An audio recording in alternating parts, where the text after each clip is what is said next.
Welcome back to the channel. It's a great day because I got a door.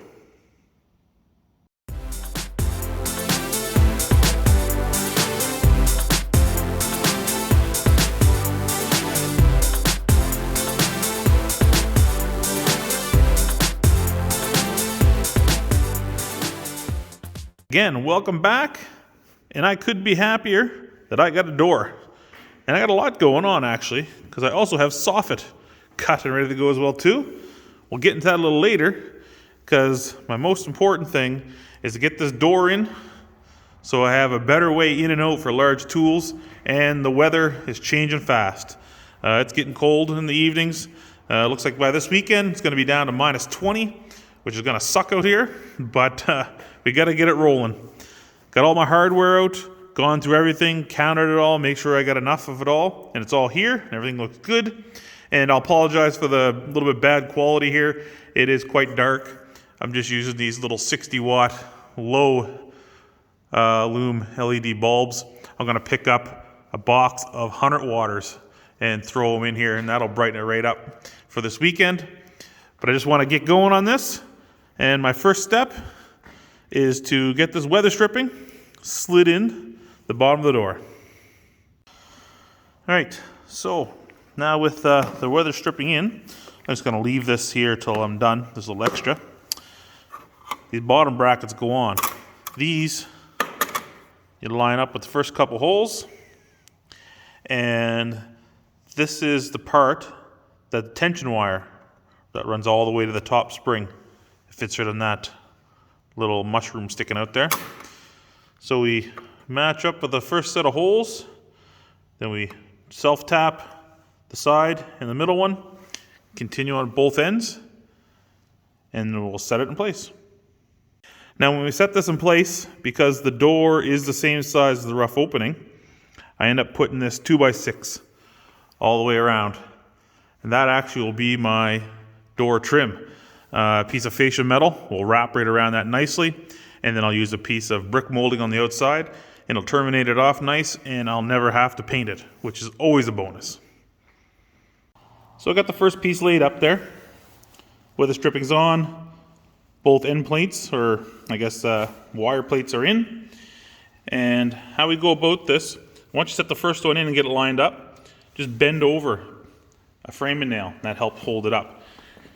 It keeps it in place so we can start stacking these. Then of course, we got to make sure this is level.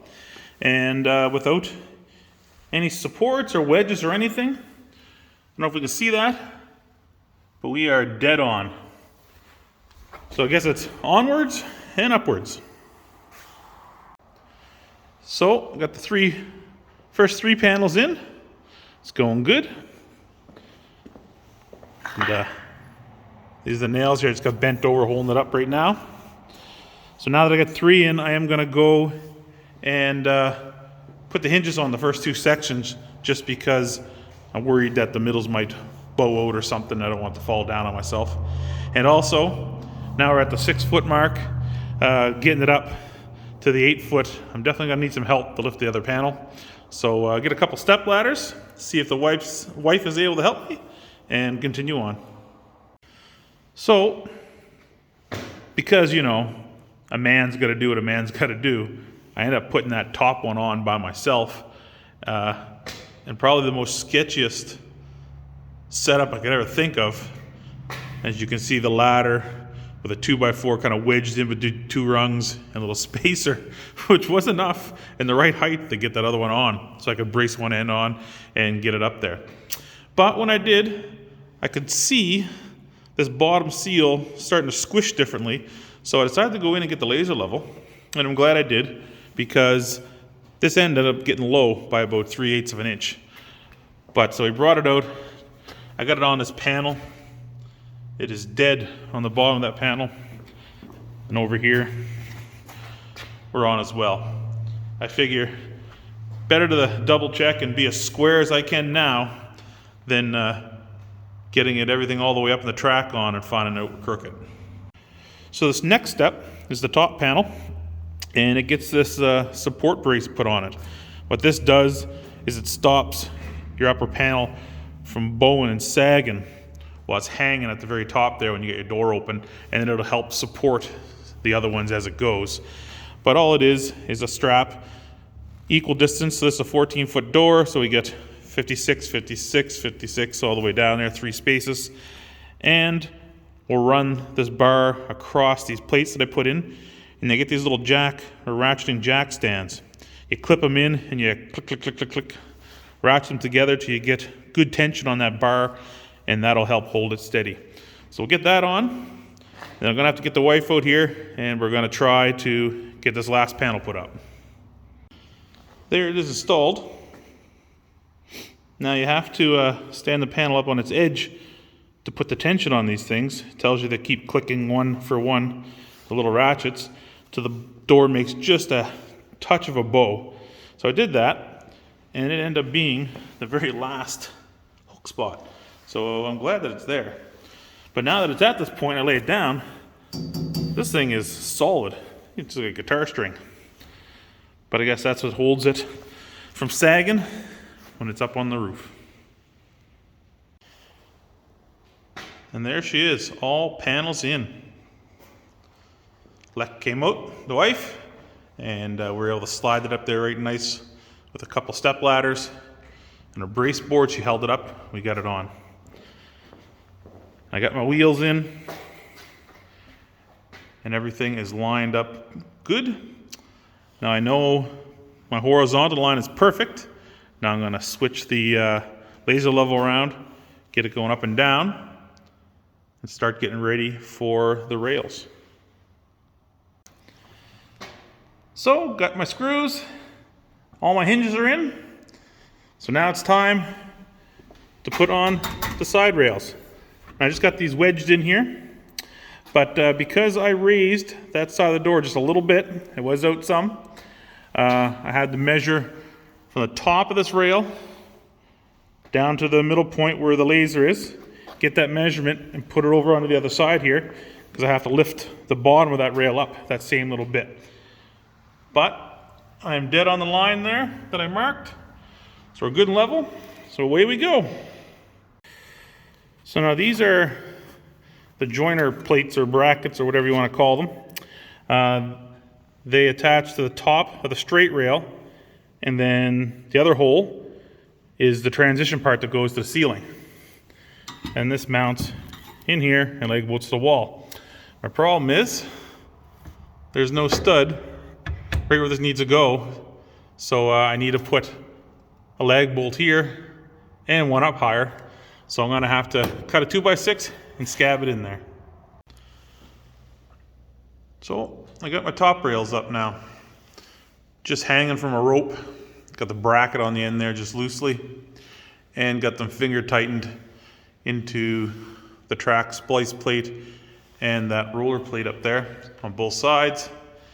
And then I got the laser out to make sure that it's level here going up the track as well as across the track out at the end.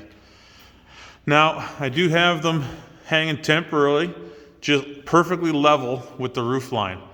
Now the instructions show it level, but a lot of the stuff I'm finding online, because of the weight of the door, I'm actually 1/4 inch thick and 2 feet high, higher than a residential, is that this end should actually be higher so that the door is always leaning against the tension of the springs, never wanting just to roll itself back. It's always laying into the tension of the springs.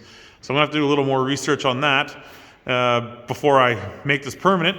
But for the time being, I'm gonna throw my brackets on the end, make sure the track, this distance is the exact same as the distance on the tail of these rails, so I know that I'm nice and square.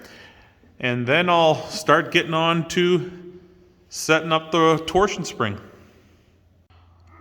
Well, it's actually a few days later, and as you can tell, it's a lot brighter in here. Got some nice bright LED bulbs in there, and it's helping out a lot. And a lot has happened.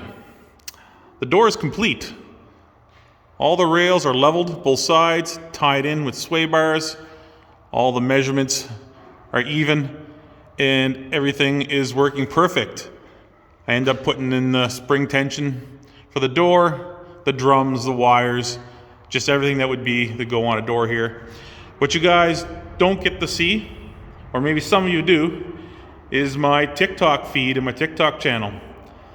This door went ballistic on the weekend. I'm like at 100,000 views, 300, 400 new followers on there. I almost broke the internet by having this door not work the first time I set it up. And in the end, all it was is my spring is labeled wrong. It was made on a Friday or a Monday, and they were built backwards, so I had to flip them around, going by the instructions to get them to work. But I do have a functional door.